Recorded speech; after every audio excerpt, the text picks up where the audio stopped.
What is going on, everyone, and welcome into the first ever episode of the Quick Nine podcast with myself and a very special guest who I'll introduce to you in a second, presented by the Odds Breakers. On the first episode today, we have Brady Kannon, co-host of the Heat Strokes pod, writer for golf.com, Golf Bet, and the PGA Tour. In addition to that, he also runs his own website, the Las Vegas Tee Time. So if you're ever in the Las Vegas area and looking to make a tee time, be sure to check his website out. And you can find him on X at Las Vegas Golfer. Brady, welcome to the show. Hey, thank you so much for having me, Patrick. I appreciate it. Good to be with you. Of course, yeah. So the goal of this podcast is going to be to kind of offer in a little bit of insight into your favorite golf bettors, kind of get a better understanding of how they kind of approach their cards and get to know them a little bit better itself. So let's start off right now. So you went to the University of San Diego, where you studied communications, among other things. From there, you kind of jumped right into radio out in San Francisco. So was this always your plan to get involved in sports media, or kind of how did that journey from going to San Diego up to San Francisco and then getting involved in kind of media right out of college start for you? Well, I grew up in the Bay Area, and my parents always professed that they wanted me to go away for college. Don't be too close to home where you can, come home homesick or needing money or needing your laundry done or something like that. Go somewhere where you weren't within driving distance. So I landed in San Diego, which was a pretty nice spot to land. The University of San Diego Toreros. And I started out pre-med. I always wanted to be in sports. I grew up a tremendous sports fan, and I thought that I wanted to be like a team trainer or a team doctor or something like that, involved with a sports organization. And then getting into the pre-med schedule of classes, eventually the chemistry weeded me out. So I decided to go in the broadcasting direction and graduated with a degree in communications and a minor in psychology. And then because of all the pre-med classes I had taken, I also had a minor in biology. But my first job out of college, I went back home to the Bay Area and found a job at KSFO Radio in San Francisco, which is a legendary station. Not so much anymore, but for many, many years, decades, it was really the fixture in San Francisco. We had a legendary DJ who was there for over 30 years named Gene Nelson. And then he famously for 12 years had an ongoing conversation Monday through Friday with John Madden. We broadcasted the A's. We broadcasted Cal basketball while I was there during Jason Kidd's run with Berkeley. So, and I was a 22, 23-year-old kid, whatever it was. Going to the A's games and interviewing Dennis Eckersley and Will Clark with the Giants and Stanford and Cal, and the San Jose Sharks had just come around. So, all my friends used to kid me. I had this big badge that said total access, so you walk into the stadium and I had total access. And that was pretty fun as a young kid, being able to have that kind of access to all these different sports teams and stadiums and what have you. Yeah, I can imagine. That's got to be kind of your dream job almost, of getting access to every sports team you can imagine out there in that kind of area. So from there, after you left KSFO Radio in San Francisco, you moved to Las Vegas to work for SportsFan Radio Network. Is that kind of when you became involved in gambling?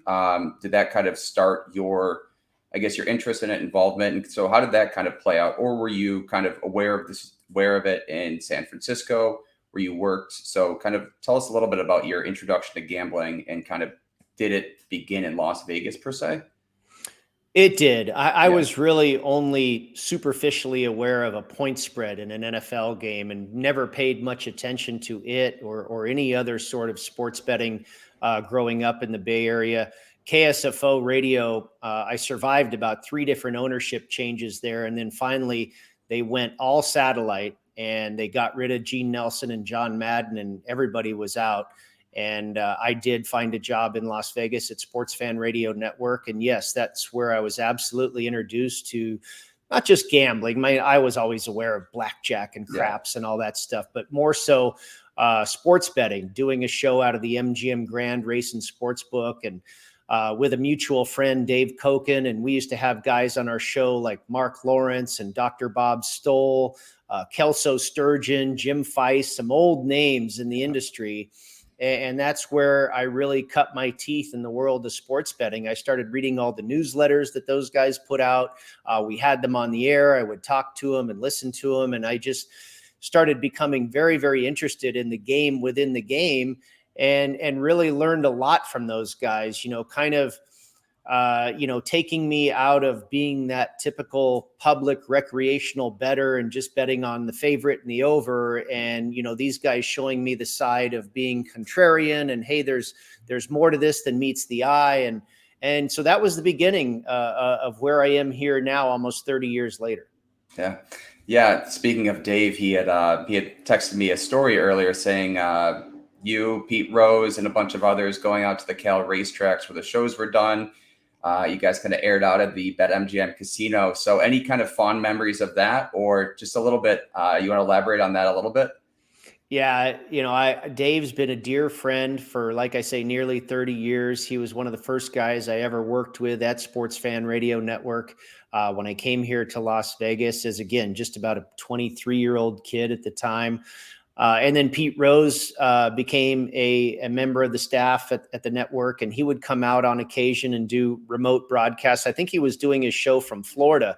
And then he would come out on occasion and do a show from Las Vegas. And I think eventually full time in Las Vegas, but different guys in the office were appointed to go produce or board op his show or whatever at the MGM Grand Race and Sportsbook. And I remember every time there was a commercial break, Pete would reach down into his duffel bag and pull out a big wad of cash and flip off a few bills and hand me a few and say, I want the 5 horse in this race and this horse in that race. And, I was a young kid and, had $500 or $1,000 from Pete in my hand or whatever. And I'm walking to the window going, God, could I book this myself? And I never had the guts to do it. And I tell you what, I would have made a lot of money. I'm not sure he ever won one of those bets that he gave me while I was doing that show. But and Pete and I got along famously. He was great to work with. We had a blast. And, of course, Cokin as well, who I still associate with to this day. But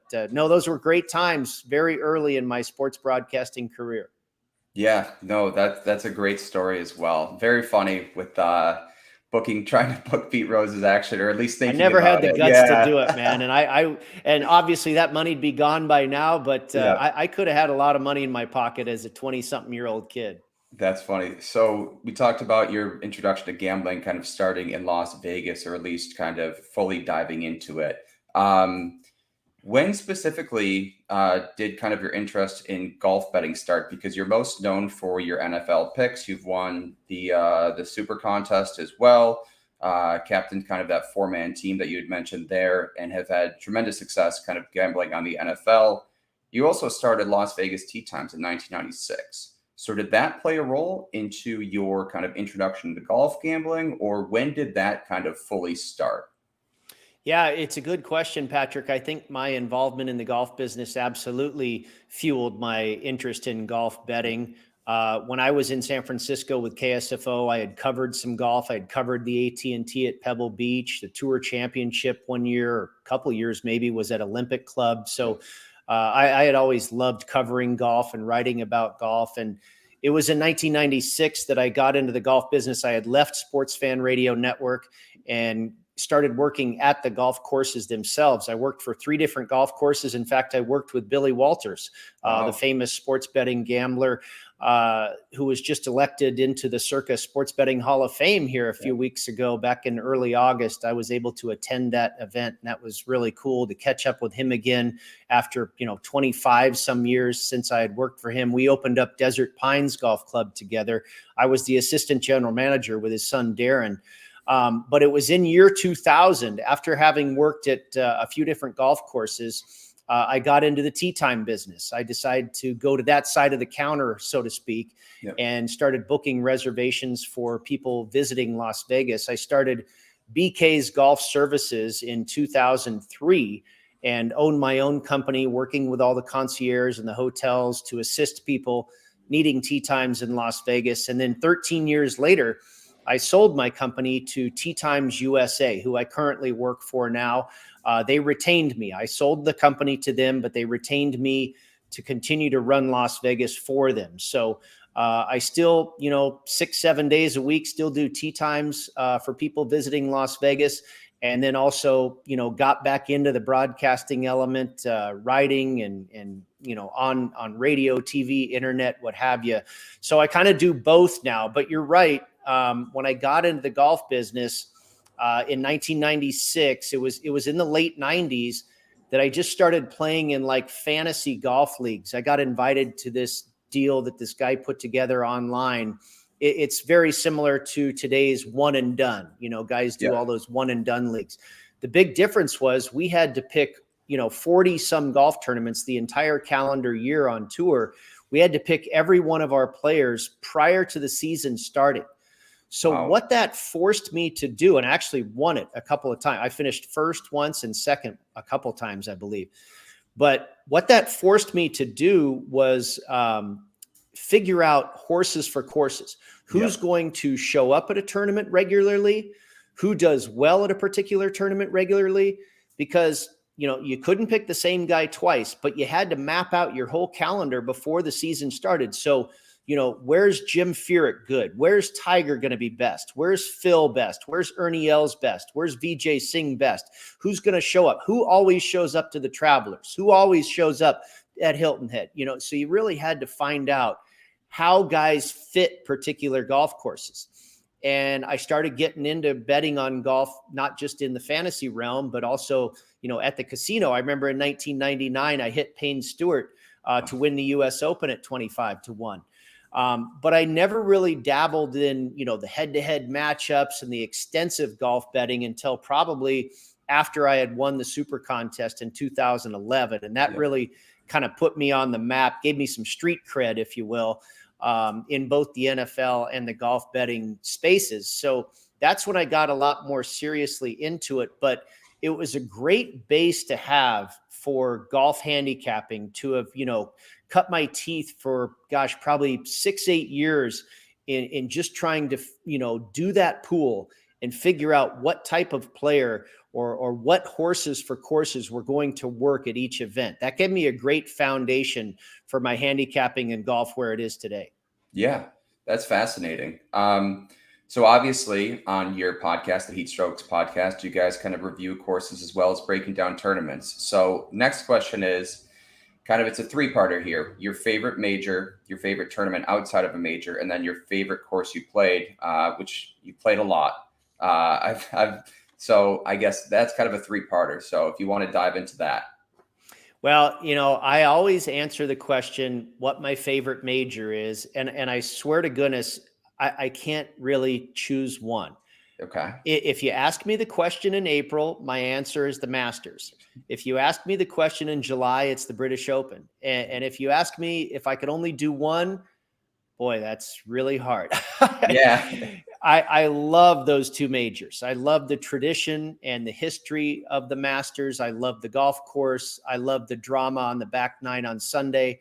And then I love the elements and the international flavor of the British Open, and, the history and that goes all the way back to the invention of golf, the game itself. So I just love those two majors. It's very hard for me to isolate one. It just depends on, like I say, what time of the year you ask me that question. My favorite tournament on tour outside of the majors is the LA Open, or what they now call the Genesis Invitational at Riviera. That's one course I have not played. I would love to play Riviera. I just think it's such a great test. I love the theater type backstop there behind 18, the grandstand that's really just a hill, a grassy hill there where everybody gathers to watch the finishing hole that kind of goes up the hill. It reminds me of the finishing hole at Olympic Club in San Francisco, which also has that grassy backdrop there where the fans hang out. It's, maybe the greatest short par 4 in the world, number 10. Yes. It's just got so many cool holes, and it's always a great test. And you always get a tremendous field that shows up for the Genesis Invitational. So that's certainly one of my favorites. As far as PGA Tour courses I've played a handful of them. I played El Camaleon, where they play Mayakoba in the Riviera Maya. I've played the Plantation course in Kapalua, where they play the first event of the year in January. I've played Hilton Head, or Harbor Town, I should say, in Hilton Head, where they play the RBC Heritage. And I've played Sea Island, where they play the RSM Classic. I've also played Olympic Club, where they've had a number of U.S. Opens. But I would say, and I've played Shadow Creek. I guess they've had a couple of tournaments out there as well here in Las Vegas. I would say the Plantation course at Kapalua probably used to be my favorite, and maybe still is. The views of the ocean are just fantastic. But it was only a few years ago that I played Harbor Town, and boy, what a great golf course that is. That might be my favorite. That is, and it doesn't always look that way when you're watching on TV, but I recommend everybody playing that one. It's fantastic. Yeah, no, I mean, those are some great choices that you've picked from there. Sounds like a very extensive kind of resume you've built with playing some few great PGA courses. So now kind of diving into the betting approach here. So everyone kind of takes a different approach here when the field comes out on Friday, and then you're kind of starting to look at it. You're watching the previous tournament, but you're also looking at the field thinking, okay, great. Starting to eye up a few guys as well. The first thing you look at each week, is it kind of the opening odds? Do you price them out yourselves? Or is it kind of, let me do my research on this event before and then kind of compare that to the odds board itself? Yeah, the latter. I will go back over old articles I've written and old notes that I've made, and depending on which tournament it is, and I'll find out, okay, what are the most important skill sets at this course? And some of them I can remember off the top of my head, but I always like to go back and check. Let's say we're at Riviera. Okay, what's important here again? What are the top 4, 5, 6 skill sets that are really going to stand out more so than the others at this golf course? So I'll kind of break that down first, figure what handful of skill sets I'm going to look at. And then I'll start to crunch the numbers in those particular skill sets that I've chosen, that I've decided will be most important for that particular tournament. I do use Fantasy National. I think it's fantasynational.com. A friend of mine, Pat Mayo, of course, I think he started that site, but it's a great tool where it can really facilitate the crunching of numbers for you. And then I also use Data Golf. You had mentioned that prior to me coming on. I think that's a very useful site. But what I'll do is, again, I'll choose my skill sets that I want to look at, and then I will, crunch those numbers, and then kind of decide, who are 5 or 6 guys or so that kind of stick out to me per this research I've done. And then I like to compare them to Data Golf for one source and see if we match up. And then I also like to look at other golf handicappers in the space that I really respect, and see if we match up on some of the selections, or if I've missed anything. So that's kind of the beginning of my process right there. I kind of start from scratch and then get into the numbers, and then start, comparing with other websites or people that I respect, and see if I'm on the right page. Yeah, no, that sounds like a great process. I mean, you pretty much answered everything. I guess kind of from there, so you've done the research, you have kind of your information you're looking for and everything. How do you start your card? Is it your outrights first? I know you've written several articles about your outrights, your first round leaders. Kind of, what do you start with exactly? Or do you look at placements kind of per se? Where does your construction of the card start? I start with the outrights because, first and foremost, I'm trying to identify which players are going to work at this golf course, which players should pop at this particular week, this particular tournament. And then, so I'll probably make those bets, if I find the right number, I'll make those bets in the outright market first. And then what I started doing the last couple of years is I just automatically bet those same guys for a top 20 finish. So, it's basically one process there in the same. Now, the difference is the lowest amount of risk I have every week is in the outright market. When I bet those same guys to finish top 20, I will bet 2.5 times, typically, sometimes a little less, but 2.5 times the amount that I bet on player A in the outright market, I will bet in a top 20 finish. Obviously the odds are lower, but your chances of cashing that bet are a lot better. The hold percentage for the book is a lot more in your favor than it is in the outright market. And then, that's typically done on Monday, maybe Tuesday morning. And then by the time I'm finished with that, the head-to-head matchups usually come out. And that's where I'll risk the most money. That is the lowest hold percentage for the book. And your best chance to turn a profit is in just the one-on-one singular one player versus another player head-to-head matchups. And what I'll do as far as that process is I'll look down the whole menu and just, kind of gloss over and kind of trying to think of Malcolm Gladwell's book, not the tipping point, but that first glance, when it, it just catches your eye. I'll try to do that with head-to-head matchups, and maybe it's 5 of them, maybe it's 20 of them.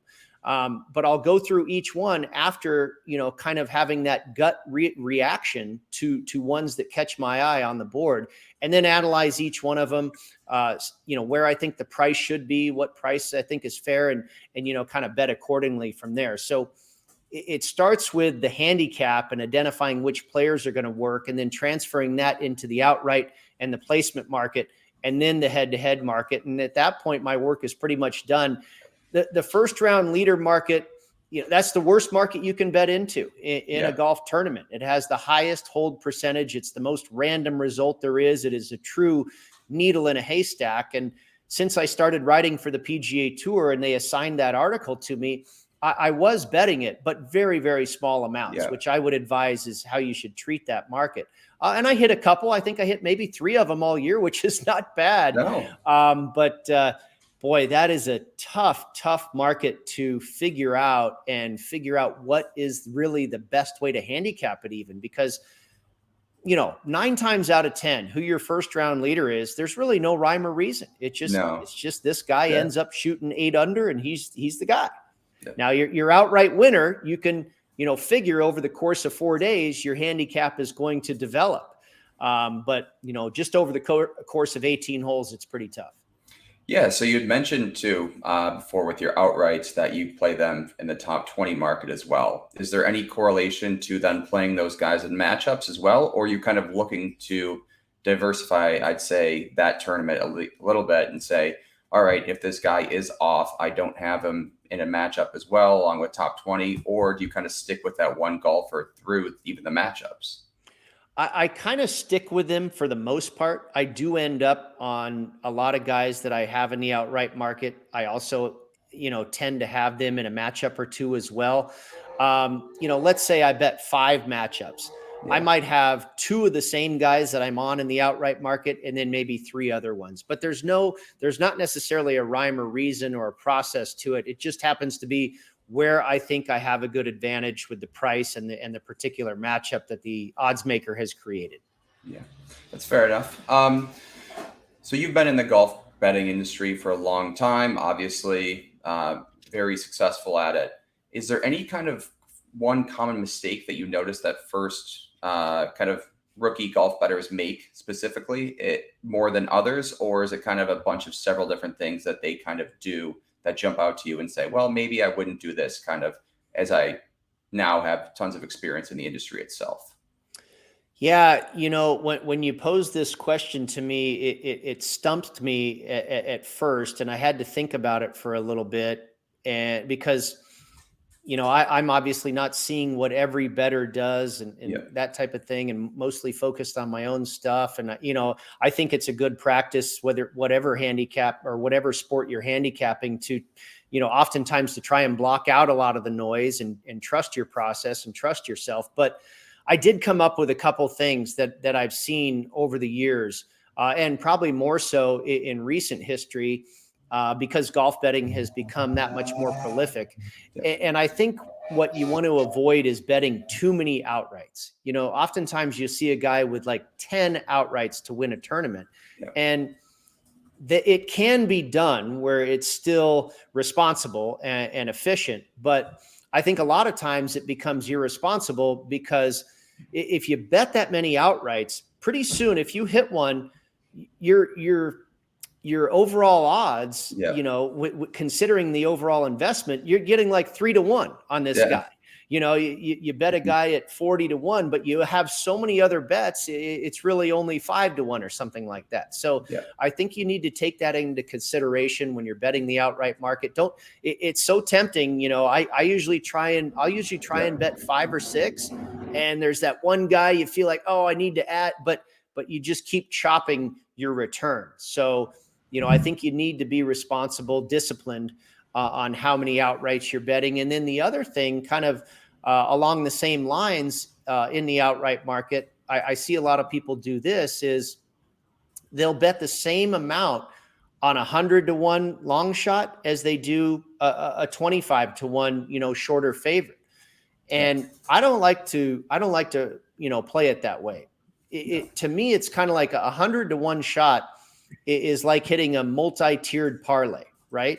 And let's say you're going to bet $100 on the Steelers plus the points against the Colts or whatever. Okay. Are you also going to put $100 on a 7-team parlay? I think that's just silly. I would agree. In my world, I might have 100 or whatever on the Steelers, but I might only have $10 on that parlay. So I think it's similar with golf futures. I typically select an amount I'm trying to win. Let's say that amount is $2,500. Yeah. So if it's 100-1 shot, you're going to put $25 on it. If he's a 25-1 shot, you're going to put $100 on it. Just inherently, the 25-1 shot should have a better chance of hitting. So I think it makes sense to risk more with that player and risk less with what is, similar to hitting a multi-game parlay. So that's the way I play the futures market. Per what the odds are, I will adjust my amount of risk to try and get to a fixed amount that I'm trying to win, rather than just betting $50 or $100 or $10 or whatever it is across the board, no matter what the price on the future is. Yeah. And then I guess one of the last questions I have here is, you obviously write for some of the biggest golf media outlets in the world. Any advice for someone kind of who's looking to break into the industry itself, whether it's in the writing space or kind of in the overall golf gambling space as well? Yeah, a tough one as far as the writing and the broadcasting. I think some of that has to go into what you did in college, what you decided to make a career of, and a lot of training has to go into that. I just happen to be lucky and have been a decent writer since I was, in high school. I was trained very well, had some good teachers in high school on how to write. It's kind of a lost art, in today's digital world. So I'm just lucky to have that kind of innate gift to be able to write pretty well. And the broadcasting, of course, comes with years of training. I've done it for probably 30 years now. But as far as getting into the golf betting space, I kind of go back to what you and I were talking about, how I entered the arena and, learning horses for courses and doing research. There's plenty of websites out there where you can go back and look at all the history of particular tournaments that are played at the same course year after year. And what type of player is it? What type of skill sets that typically work at that golf course? And I think if you can get a handle on horses for courses, the rest becomes plugging in the right numbers into whatever, statistical model you're putting together, or however you're breaking down the stats for that current season. But going back historically and learning about the golf courses and what type of players typically have success on those courses, I think gives you a really good foundation going forward.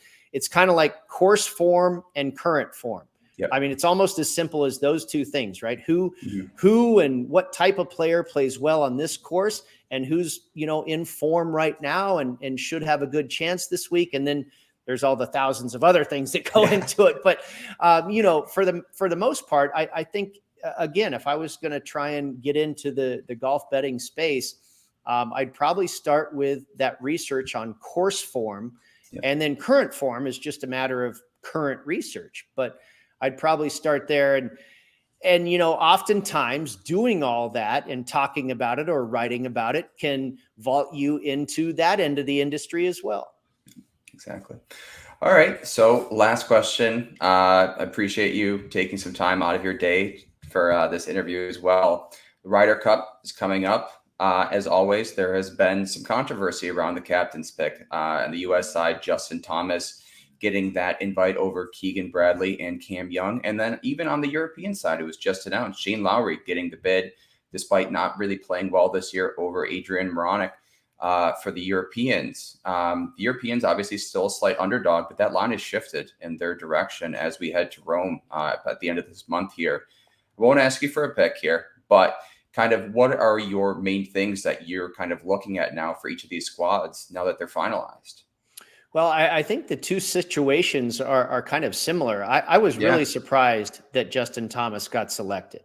And I understand, his resume, his track record in match play and Ryder Cups, and his, camaraderie with the team and Jordan Spieth and that type of thing. But he had an awful season. And I didn't really think he deserved it. And, one name that you didn't mention that was looked over, I think, was Lucas Glover. I mean, this guy was arguably, outside of Victor Hovland, probably the hottest player on the planet the last 4 or 5 weeks of the season. I kind of felt bad for Glover and thought he deserved a shot along with Keegan Bradley. But we'll see. And I think Shane Lowry is very similar. He didn't have a great season either. Moronk had a very good season. But obviously it's not our decision. That's up to the captains. And I'm guarantee you they have their reasons why they made those selections. I can understand Cam Young. Cam is exactly that. He's young. He doesn't have a whole lot of experience in these types of situations. And he's probably got a lot of Ryder Cups in his future. But I thought Glover and Bradley could have been two really solid picks. And I would not have gone the direction of Justin Thomas. As far as betting the Ryder Cup, Patrick, I think it's a very difficult event to book. And, I go back to bet. I go back to the Zurich Classic of New Orleans, where you have 2-man teams and they play alternate shot and they play best ball and that type of thing. It's very, very similar. I mentioned when betting golf, a head-to-head matchup is probably what I like to bet the most money on.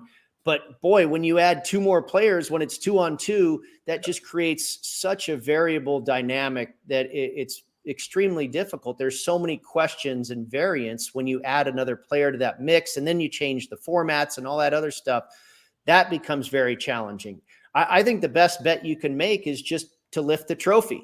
And it wasn't that long ago that you could have gotten Europe at 2-1. I wish I had that ticket in my pocket.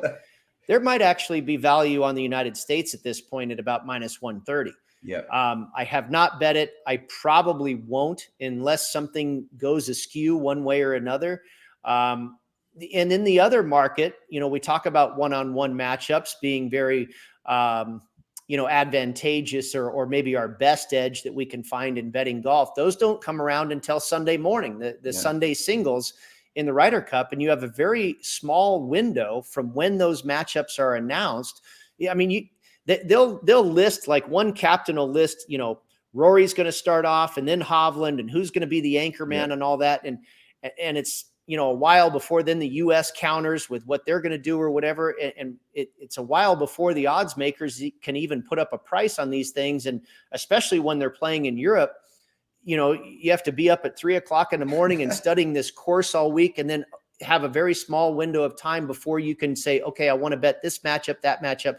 So betting the Ryder Cup is very, very difficult. And I'll be honest with you, most of the time, I can't remember really the last bet I had on a Ryder Cup. Most of the time, I'm going to be sitting back as a fan and watching what is a tremendous event, I think, to enjoy as a golf fan, but a very difficult one, not only to handicap, but to really just get down on any bets that I think where you can find an edge.